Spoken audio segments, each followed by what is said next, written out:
Magandang hapon po sa inyong lahat. Ito po si Dr. Jeff Ho. Ipatuloy po natin yung pag-explain natin tungkol sa ating Dr. Jeff Ho diet. No?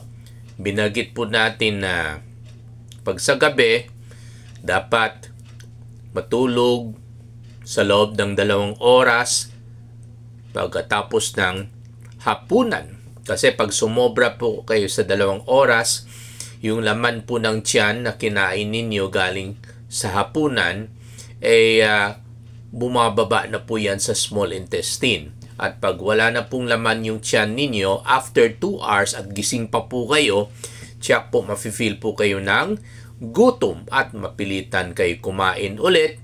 At magreklamo na naman kayo na hindi po kayo makatulog dahil gutom po kayo. Sa totoo lang po, kasalanan rin po ninyo yan. Kasi sinabihan ko na po kayo noon na matulog po kayo ng maaga. No? Hindi lang po para lalakas yung body resistance po ninyo or immune system kontra sa infection, kontra sa cancer, at kontra sa allergy, kundi para rin hindi kayo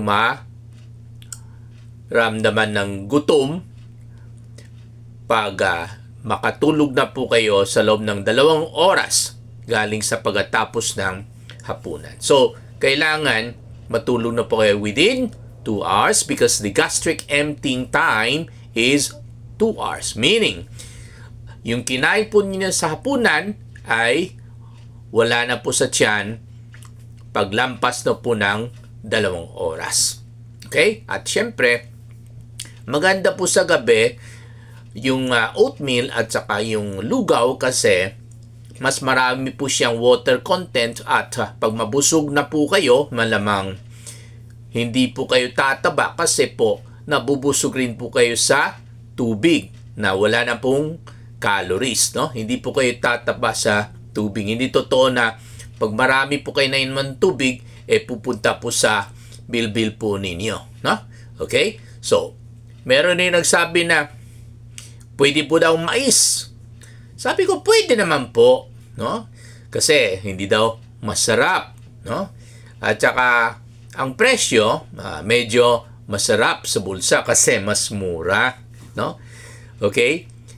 Kaya lang po, tuwing tinatanong ko po sila, ayan anong experience po niyo sa mais? Lahat po nagsasabi kung gaano daw karami ang kinain nila ng kanin. No?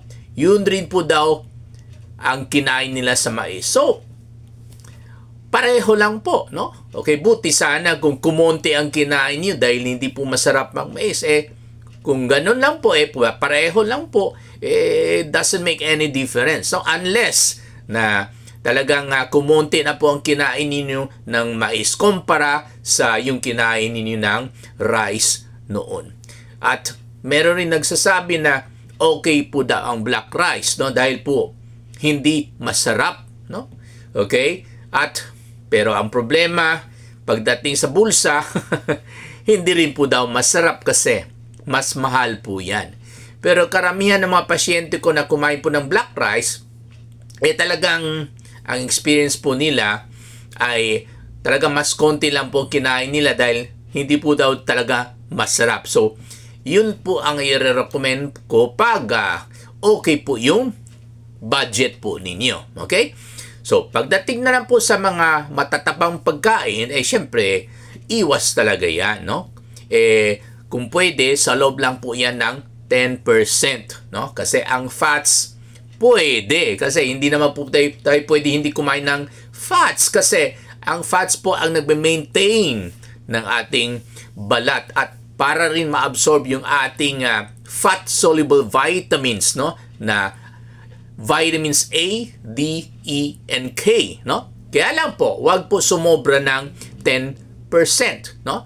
At syempre, kung pwede, iwasan po natin yung mga balat ng manok, balat ng isda, balat ng baboy, balat ng kambing, katulad sa yung nasa kilawin, no? Okay, iwasan po natin yan dahil mataba. Okay, mataas po ang fatty content, no?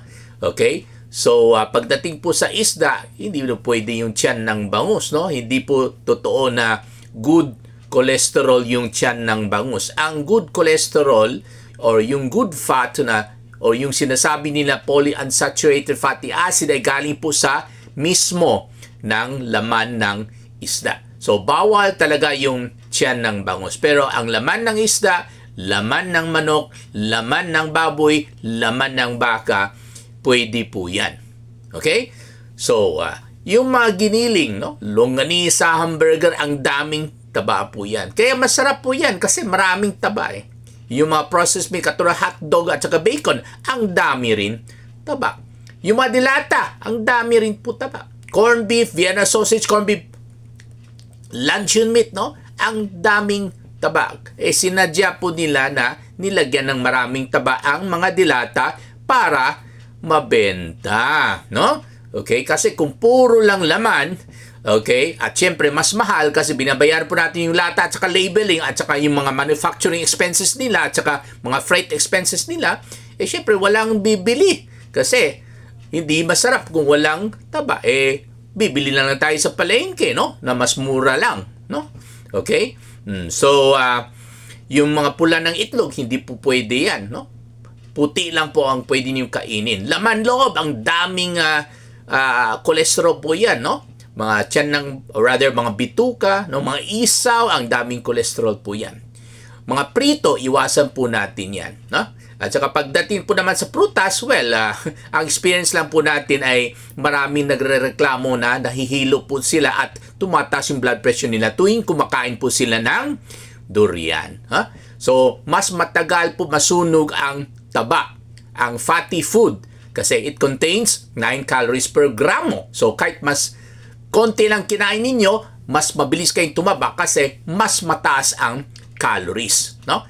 Lalo pag yung alak, mas mababa ng konti, 7 calories per gram, okay, compared to yung mga carbohydrates na 4 calories per gram. So, huwag na huwag po kayo uminom ng alak, no? Because of the plenty of side effects, no, that it can cause to our body. Okay? So, ang sinabi ko na po na huwag po natin hintayin na mabusog talaga tayo, no? So, malapit na mabusog, tama na. Yung sinabi ko po na 90% busog lamang. Huwag po tayo maghintay, mag-burp tayo, tsaka tayo titigil lang kumain. Lalo pag yung BURP, yung buffet, ani rice, restaurant, at saka parties, kung pwede po, iwasan po natin yan. Maraming salamat po.